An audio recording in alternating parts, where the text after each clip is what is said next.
Bienvenidos nuevamente a los videos de historia educativa. En esta ocasión comenzaremos a hablar sobre la región mesopotámica y básicamente nos iremos metiendo en las civilizaciones que fueron surgiendo en esta región. Mesopotamia significa tierra entre ríos. ¿Cuáles son estos ríos? Los ríos Tigris y Éufrates, seguramente son nombres que les suenan conocidos. Para ubicarnos, esta región mesopotámica se encuentra en Oriente Próximo, en los actuales territorios de Siria, Irán y toda esa zona. Bueno, decíamos entonces que esta región fue cuna de las primeras civilizaciones, sin contar Egipto, por supuesto, y tuvo una característica primordial que fue que allí surge la escritura. Aquí tenemos la primera aparición de la escritura, que tiene una antigüedad de 3000 años antes de Cristo, o sea, aproximadamente unos 5000 años de antigüedad viéndolo desde el presente. En estas tierras van a ir surgiendo una serie de civilizaciones, de pueblos, y entre ellos vamos a encontrar a los sumerios, a los acadios y también encontraremos a los babilónicos. Vamos a definir y a caracterizar el periodo conocido como Sumerio. Se divide en dos grandes momentos. El primero, que se lo conoce como el periodo Uruk, que en primer lugar podemos decir que se caracterizaba por tener una sociedad jerarquizada donde aparecía la figura del Ensi. ¿El Ensi quién era? Era quien detentaba el poder político y religioso. Bueno, como decíamos, este primer momento se caracteriza sobre todo en la arquitectura, por ejemplo. Vemos la aparición, o mejor dicho, deja de predominar el adobe en la construcción de las casas y comienza a aparecer, por ejemplo, la piedra caliza con decoración de mosaicos. Por lo tanto, decíamos, este va a ser el primer periodo que tiene una datación de 3800 a 3300 años antes de Cristo. Tiene como característica la utilización de la escritura, pero solamente con fines administrativos. O sea, la escritura no era propia de toda la sociedad, sino sobre todo del Ensi y de su séquito.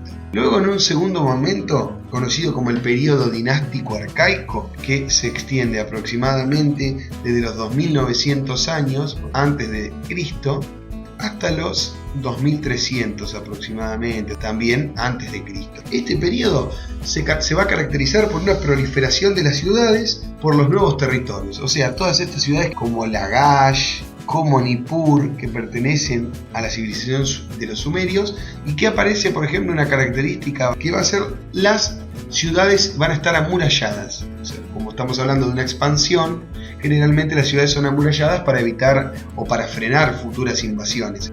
En esta ocasión también, en cuanto nos referimos a la escritura en este periodo, decimos que ya comienza a aparecer no solo en lo administrativo, sino también, por ejemplo, la utilización de la escritura en dedicatorias en estatuas religiosas.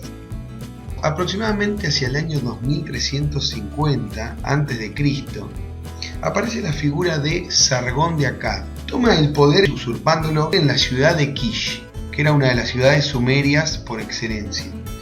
Va a fundar una nueva ciudad denominada Agade.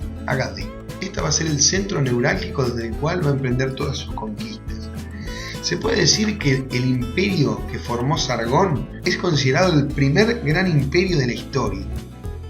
Bueno, Sargón, como decíamos, tenía una especie de camino libre, ya que el último rey de los sumerios, que había sido Lugalsagesi, le había quitado independencia a las ciudades porque ya había dominado muchas de la Mesopotamia. Por lo tanto, Sargón va a tener un poco el terreno preparado para conquistar las ciudades y logró hacerse con toda la cuenca de la Mesopotamia. Como vemos aquí en el mapa, fíjense todo lo que fue ocupando el imperio de Sargón, es lo amarillo, e incluso de sus descendientes, el último rey Elam, ocuparon toda la zona de la cuenca de la Mesopotamia. Y bueno, alrededor del año 2100 a.C.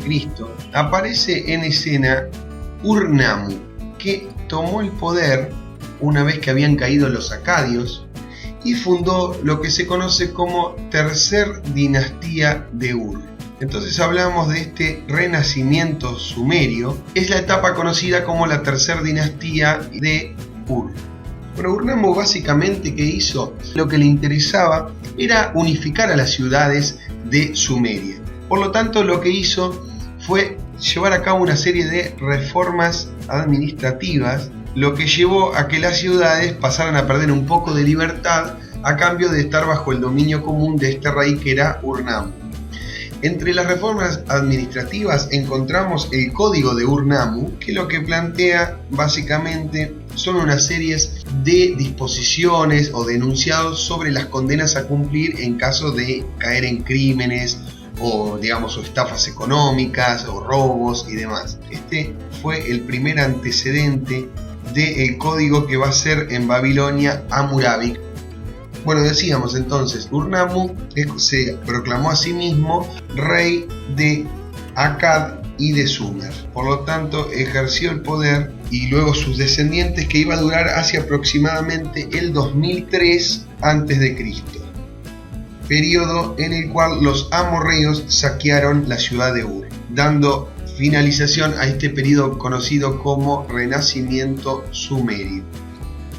El Imperio Paleo-Babilónico. El mismo tiene como cabecera obviamente a la ciudad de Babilonia. Cuando hablamos de Imperio Paleo-Babilónico, no podemos dejar de mencionar a quien fue el creador de este imperio, quien unificó a las ciudades y fue conquistándolas, que fue Hammurabi o Hammurabi. Este vivió desde 1792 a.C. hasta 1750 a.C. Babilonia era una ciudad de estado sumeria que pasó a controlar toda la Mesopotamia. Hammurabi fue el protagonista principal de este periodo, pero además de unificar el territorio y emprender este imperio, pasó a la historia por haber sido el creador de un código de leyes, las primeras leyes escritas de la historia. Entonces vamos a hablar aquí de Código de Hammurabi. En la imagen que señalamos recién aparece el dios del sol y de la justicia, denominado Shamash, otorgándole a Hammurabi las leyes. A la muerte de Hammurabi quedó demostrado que este imperio no tenía una unión muy grande más allá de la vida del rey, ya que luego su hijo Samsu-iluna, con el ascenso de él a su muerte, comenzó a darse el deterioro del imperio babilónico y finalmente en 1595 cayó en manos de los hititas, que saquearon Babilonia. Bueno, gracias por acompañarnos en este video y los esperamos para que sigan compartiendo con nosotros los videos de historia.